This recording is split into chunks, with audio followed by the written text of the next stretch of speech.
as promised, I'm going to show you guys what it takes to replace your fuel system on your second gen Camaro. So let's run through our parts list. So we have pretty much everything we need here to replace the fuel system on Project Street Reaper, our 1976 Camaro. We have our Auto Metal Direct fuel tank. We went with this one because it has the fuel neck and I couldn't figure out which one to order. We have a Tanks Inc. fuel sending unit. We have the Tanks Inc. AN universal fuel line system that comes with a fuel filter, adapters to run AN fittings, some other AN fittings as well. And we went ahead and picked up some other Russell fittings that convert from barbed over to AN fittings, as well as some mounts for the fuel line. We have our tank straps. We have some hose clamps, some tube cutters, because I need to be able to cut off part of this fitting to be able to put these adapters on there. Some Lyle Tools hose cutters just to make sure we can cut perfectly, and some self tappers just in case we don't have any mounting points on the car. All right, so we already have the car jacked up. We are on jacks there, here, and we'll go and move this jack and put it on the gas tank. Then these straps right here are just held in with one bolt on this side close to the bumper, so 2 bolts and the tank will drop. So I actually lied. Right here are some bolts that hold these straps in. I kind of thought they just kind of slide into a slot, but no, they do slide in, but they are also bolted.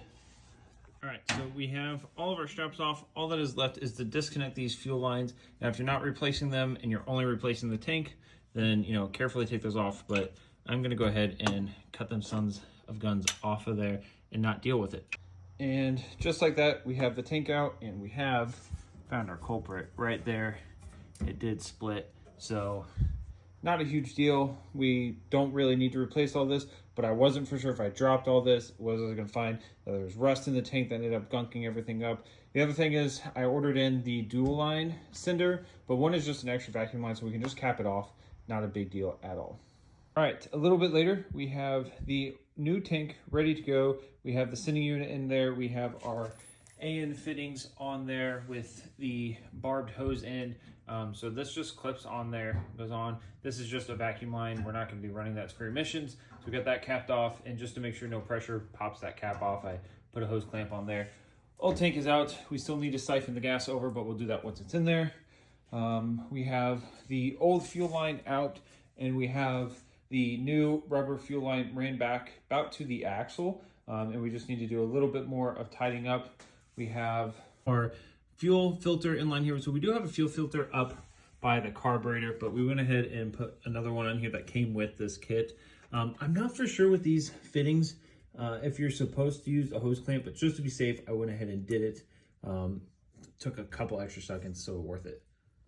That being said, I think I'm just maybe an hour to 2 hours if things are being a pain in the butt from being done. So I'm gonna go ahead and see how hard it is to get this hose ran the last little bit and clamped in place.